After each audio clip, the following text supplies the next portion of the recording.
गावातली माणसं परशाला शेकत बसली होती. दावणीला बांधलेल्या जनावरांच्या तोंडाकडं बघवत नव्हतं. मुकी जनावर होती, त्यास ती काय तो ढळवे. धोंडीबा दावणीत गेला की काकूतरी ती त्याच्याकडे बघायची, जणू उपास पोटी लेकरांना आपल्या आईकडे बघावं. तशी मुकी जनावरं लय शाणी असतात म्हण. उभी हयात या 2 बैलांनी धोंडीबाच्या दावणीला काळ्या आईची सेवा केली होती. दोघांचा एकमेकांवर खूपच जीव होता.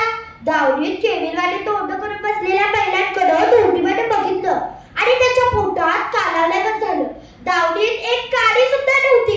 धोंडीबाने मनात विचार केला आणि बायजाला म्हणाला, बायजे, पाऊस काय थांबाय मागत नाही. माझा काय जीव धारी देत नाही.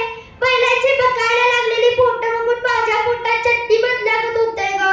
असे म्हणत धोंडीबाने धोत्राचा खोचा खवला. कुंटीवर ठेवलेला मळकट टावेल डोक्याला गुंडाळला.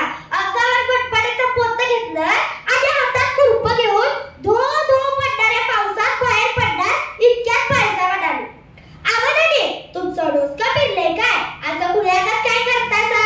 अशा पावसात काय म्हणून बाहेर पडतासा? या बाबाच्या मनात काय आहे कुणास ठाऊक. गेले 2 दिवस झाला आवाज फाटल्यागत नुसताच कोसळतोय. जरा सुद्धा थांबायला तयार नाही. बालक हा एक कोपाट कवा पडेल सांगता येत नाही. अंगावर जुन्या रचलेली आणि केसाच्या बटा विस्कटलेली बायजा म्हणाली. मध्यवयाची बायजा विचारात पडली होती.